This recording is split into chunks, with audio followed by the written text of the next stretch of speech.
5 coitados, morreram hoje.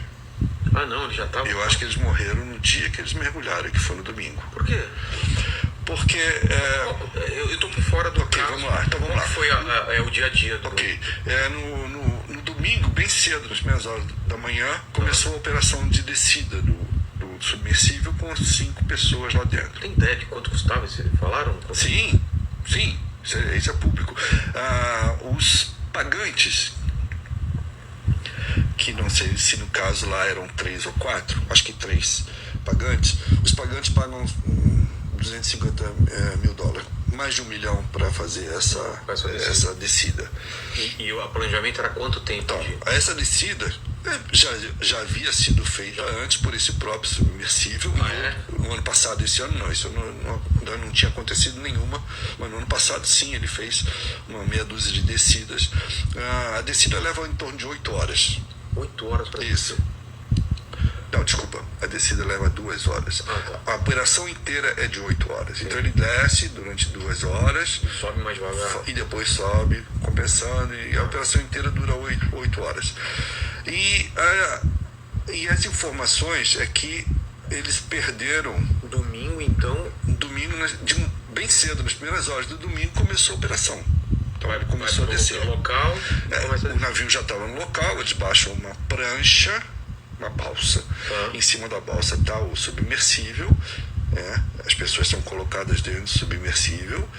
Não tem uma portinha, não, porque o negócio é mais severo, é aparafusado para se aguentar a pressão. Então, mesmo que você esteja... Tem imagem do submarino aí, Lênin? Coloca pra gente aí, por favor. Mesmo que a pessoa lá de dentro queira sair, ela não consegue, porque só é possível sair pelo lado de fora, se alguém abrir. Olha lá, ó. É isso aí. A entrada é por onde? Pela traseira?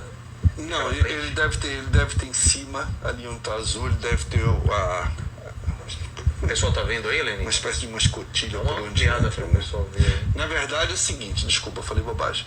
A entrada dele é feita pela frente dele, que é aquela parte redonda lá, que ela abre feito uma portinhola, né?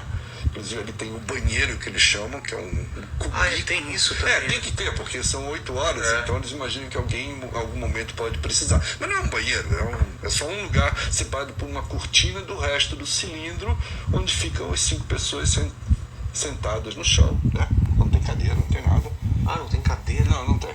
Senta-se no chão, é um cilindro. Você consegue ficar sentado, não tem altura. E a visão, como que é? A visão é praticamente nenhuma, porque você tem na frente aqui, exatamente naquela parte mais redonda, assim, onde é a porta, você tem uma janela, uma escotilha mais ou menos assim, que te permite, até aquele do bom tamanho, tá? Que te permite olhar para fora. Por isso você tem que entender o seguinte: o Titanic está a 4 mil metros, onde não chega luz nenhuma. Ele está em completa escuridão total.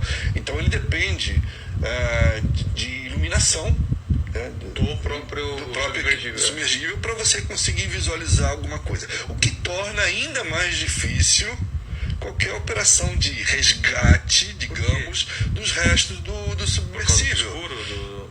Não existe visibilidade, por exemplo, né? E voltando ao assunto, o que eu acho que aconteceu, conversando com colegas meus inclusive, eles começaram a operação e foram descendo no domingo de manhã, e ao que consta, a equipe do navio informou que perdeu o contato com eles após 1h45. A descida era programada para cerca de 2 horas, então eles teoricamente já estavam próximos do Titanic, né? Quer dizer, próximos entre aspas, porque ainda deviam estar a quase, talvez, 1.000 metros de distância do Titanic. Né? Mas já tinham descido 1h45 e perderam o sinal. Isso foi no domingo. Esse sinal do pessoal lá em cima, ele já era previsível que eles iam perder o sinal? Não.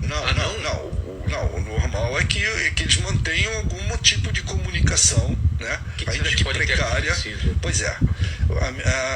A minha percepção, e também dos colegas que eu conversei, é que a implosão do equipamento ocorreu na própria descida. Durante a operação de entendi. descida. Já teve uma implosão, então. Exatamente.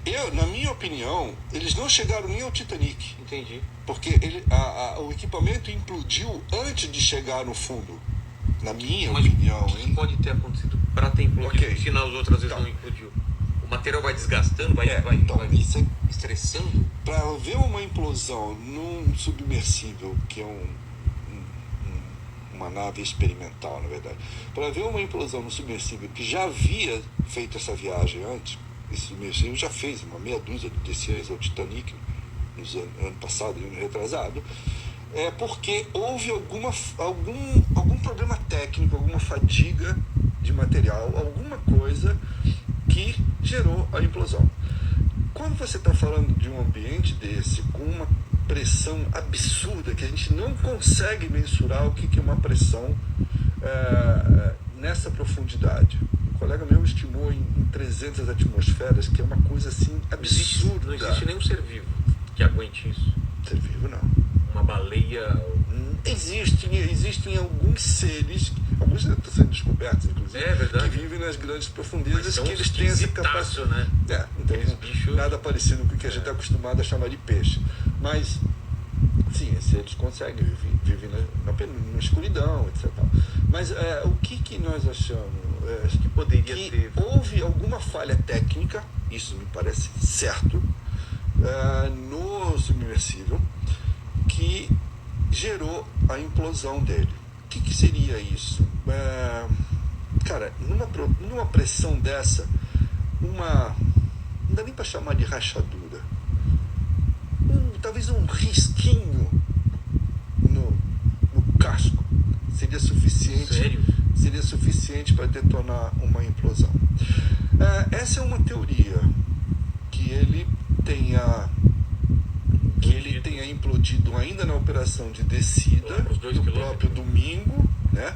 Quer dizer, nós estamos na quinta-feira, então teríamos morrido já há 4 dias na própria descida.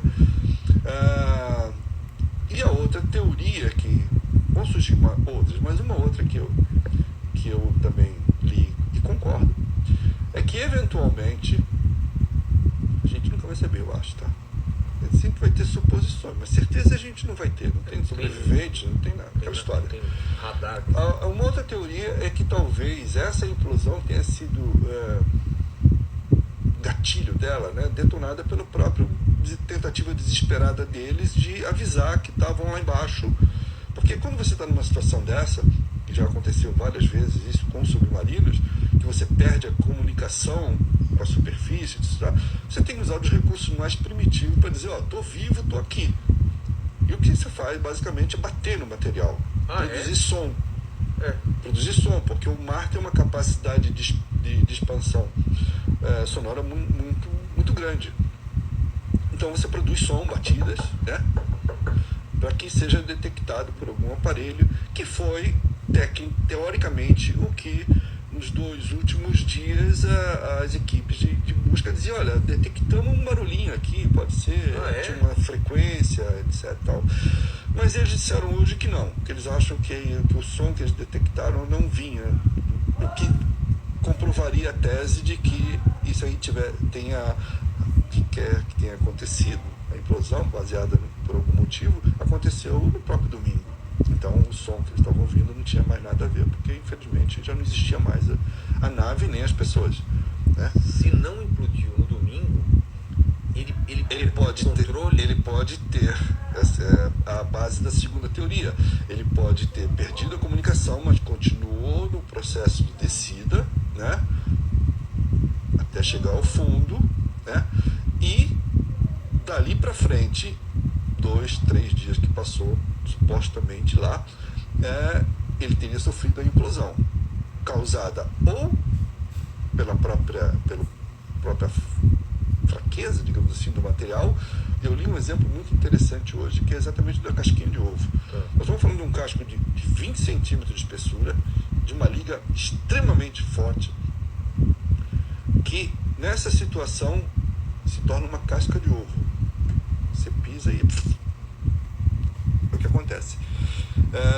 Então, assim, mas eu ainda acho, na minha opinião, modesta opinião, que foi no processo de descida.